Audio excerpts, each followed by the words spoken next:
మనము ఏ ప్రాతిపదికన ఓట్లు అడగాల, ఏ విధంగా మనము ప్రశాంతమైన వాతావరణంలో చాలా హెల్తీ కాంపిటీషన్ ఎస్టాబ్లిష్ చేయాల్సి.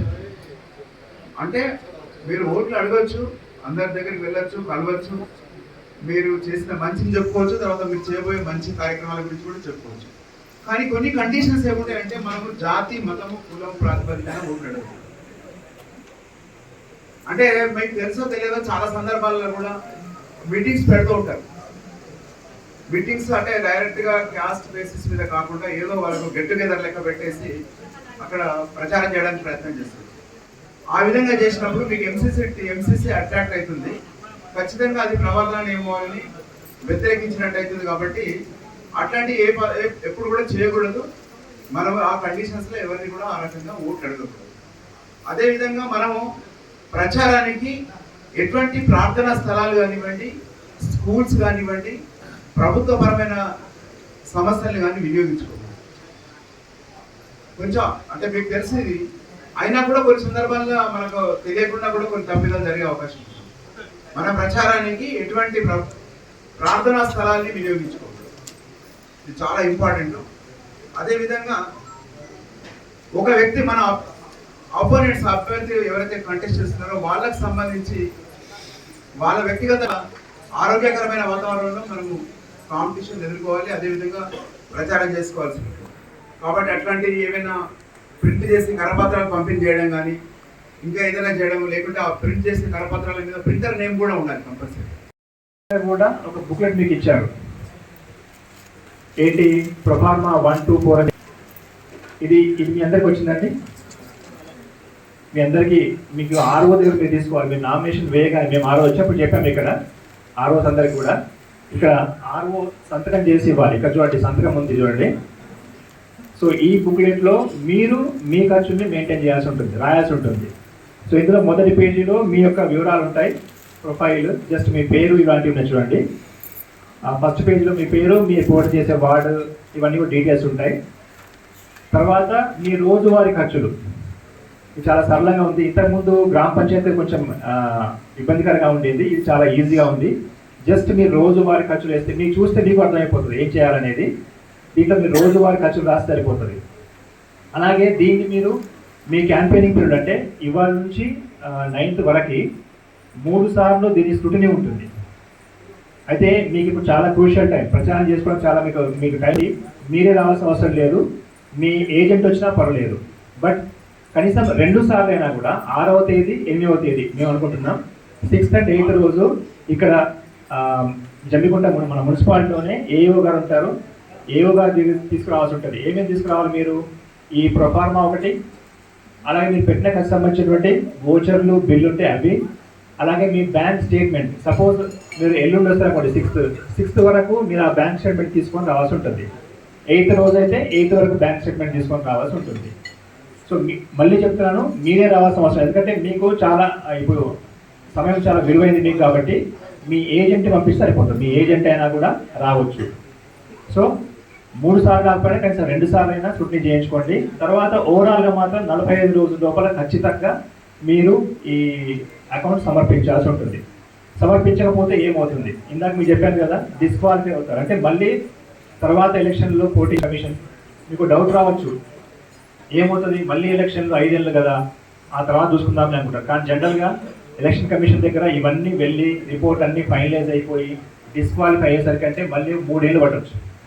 వాళ్ళు ఆ డేట్ నుంచి తీసుకుంటారు. ఆ 3 ఏళ్ళ తర్వాత నుంచి మళ్ళీ అంటే నెక్స్ట్ ఎలక్షన్లు వచ్చేస్తాయి. కాబట్టి మీకు ఫర్దర్గా మళ్ళీ పోటీ చేయాలని ఉంటే కనుక దయచేసి 45 రోజుల లోపల ఖచ్చితంగా మీ ఎలక్షన్ వివరాల్ని సమర్పించండి. అలాగే మరి పేమెంట్స్ ఎలా చేయాలి? మీరు ఏం చేస్తారు? ఒక హోటల్లో భోజనాలు పెట్టిస్తారు, అవునా కదా? లేదంటే ఇంకొక దగ్గర ప్రింటింగ్ చేస్తారు, ఫ్లెక్స్లు కానీ లేకపోతే ప్యాంప్లెట్స్ కానీ. క్యాష్ రూపంలో ఇవ్వచ్చా, లేకపోతే డిజిటల్ పేమెంట్స్ చేయొచ్చా, ఆర్టీజీఎస్ చెక్ రూపంలో ఇవ్వచ్చా? ఎవరికైనా ఐడియా ఉందంటే ఎంతవరకు ఇవ్వచ్చు అనేది?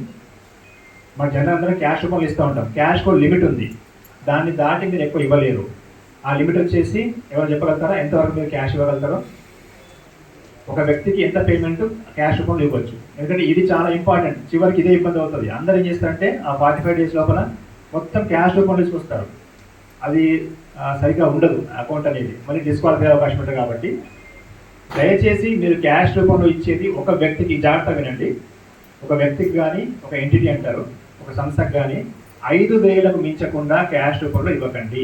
మొత్తం పీరియడ్లో ఇవాళ నుంచి 4th నుంచి 13th వరకు ఈ 10 రోజుల్లో మీరు ఎవరికైనా క్యాష్ పేమెంట్ చేస్తే దాన్ని 5,000కు మించాలి. ఒక వ్యక్తికి 10 మందికి మీరు ఇవ్వచ్చు, 10 మందికి 5 చెప్పిన మీరు ఇవ్వచ్చు. బట్ ఒక వ్యక్తికి మాత్రం క్యాష్ రూపంలో 5,000 దాటకండి. మీరు చెక్ రూపంలో కానీ, ఆర్టీజీఎస్ కానీ, నెఫ్ట్ కానీ, లేకపోతే digital payments Google pay, PhonePe లాంటి ద్వారా చేస్తే మీరు ఎంత చేసుకోవచ్చు.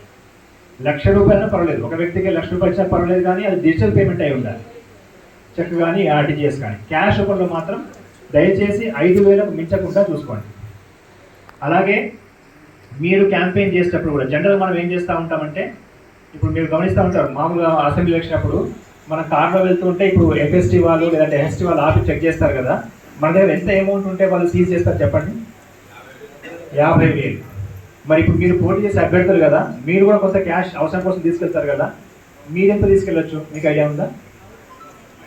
మీరు ఎంత తీసుకెళ్ళొచ్చు క్యాష్ మీ దగ్గర? మీరు కానీ మీ చుట్టూ ఉన్నటువంటి మీ ఫాలోవర్స్ కానీ, మీ అంశాలు కానీ ఉంటే ఎంత తీసుకెళ్ళొచ్చు? 10,000 అంతే. ఇక్కడ మీ లిమిటే 1,00,000 ఉంది. కాబట్టి దయచేసి మీ దగ్గర మీరే కాదు, మీ ఒకరి చేపే కాదు, మీ చుట్టుపక్కల ఉన్న వాళ్ళతో కలిపి 10,000 లేకుండా చూసుకోండి. ఉంటే మళ్ళీ ఆ అమౌంట్ అంతా సీజ్ చేస్తారు.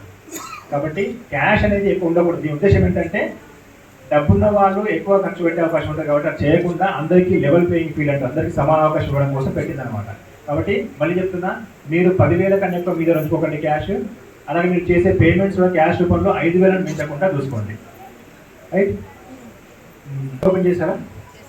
దీనికోసం ఎలక్షన్ కోసమే అకౌంట్ ఓపెన్ చేశారా, లేదా పాత అకౌంట్ ఏమన్నా వాడుతున్నారా? కొత్త అకౌంటే కదా. కొత్త అకౌంట్ అయితే ఇబ్బంది ఏం లేదు. పాత అకౌంట్ అయితే మాత్రమే దాంట్లో మళ్ళీ వేరే ట్రాన్సాక్షన్స్ ఉండకుండా చూసుకోండి ఒకసారి.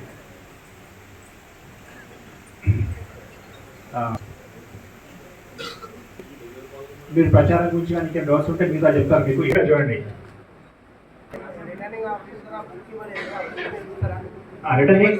రిటర్నింగ్ ఆఫీసర్ మీరు తీసుకోండి, ఖచ్చితంగా మీరు తీసుకోవాల్సి ఉంటుంది. సంతకం పెట్టి తీసుకోండి. ఇవాళ అందరికీ నమస్కారాలు.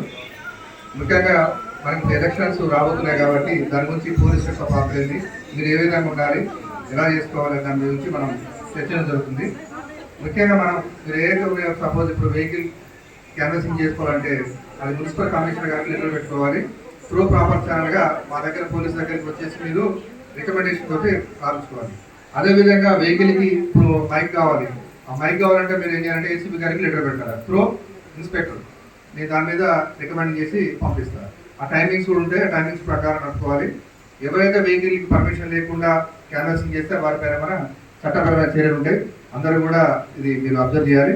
అదేవిధంగా మీరు ఏవైతే ఉన్నారో ఇంకా విఐపీస్ కానీ వాళ్ళు వచ్చినప్పుడు ర్యాలీలు కానీ ఏదైనా మీటింగ్ కానీ ఏదైనా చేయాలనుకుంటే కూడా దానికి కూడా ప్రత్యేకంగా మీరు 100% మీరు పర్మిషన్ తీసుకోవాలి. అది ఎవరి ద్వారా అంటే ఇన్స్పెక్టర్ త్రూ ఏసీపీ గారి దగ్గర నుంచి మీరు ప్రొసీడింగ్ లెటర్ తీసుకోవాలి. అది తీసుకున్న తర్వాతనే మీరు ఎక్కడైతే ర్యాలీ కానీ మీటింగ్ కానీ చేయాలనుకుంటే దాని ప్రకారం మీరు నడుచుకోవాల్సి ఉంటుంది. అదేవిధంగా మీరు ఏదైతే ఈ సంబంధించినటువంటి అధికారుల యొక్క ఉత్తర్వులు లేకుండా మీరు ఎవరు కూడా ర్యాలీ కానీ క్యాన్వాసింగ్ కానీ ఏది కూడా చేయకూడదు. అదేవిధంగా ఇప్పుడు పోలింగ్ వస్తుంది కాబట్టి సార్ వాళ్ళందరూ కూడా చెప్తుంటారు. ముఖ్యంగా ఏంటంటే పోలింగ్ స్టేషన్ దగ్గర మనకి పోలింగ్ డే రోజు 100 మీటర్స్ దూరంలో మనం ముగ్గు వేయడం జరుగుతుంది. అక్కడ అటుగాని మీరు ఎక్కడైనా 100 మీటర్స్ పోసినాక లోపలికి కూడా ఎవరు కూడా రాకూడదు. ఓన్లీ ఎవరైతే ఓటర్స్ ఉన్నారో వారి యొక్క ఓటుని ప్రత్యేక ఓటును పోయి ప్రత్యేకంగా క్యూ లైన్ లో పోయి నిలబడి వారి యొక్క ఓటును వేసుకోవాల్సి ఉంటుంది. అదేవిధంగా ఈ క్యాన్వాసింగ్ లాగా అక్కడ ఓటర్ క్యాండిడేట్ నిలబడి ప్రచారం అంటే అలాంటివి కూడా చేయకూడదు. అక్కడ చేస్తే కూడా మీకు వైలేషన్ అవుతుంది. అదేవిధంగా అక్కడ 144 సిఆర్పిసి అమల్లో ఉంటుంది కాబట్టి ఇద్దరు కంటే ఎక్కువ కూడా గుమ్మిగూడు కూడా అక్కడ ఎవరు ఉండకూడదు. అదేవిధంగా ఈ పోలింగ్ అయిపోయినాక కూడా మన కౌంటింగ్ 11th రోజు పోలింగ్ ఉంటుంది, మన ఓటర్స్ ఉంటుంది.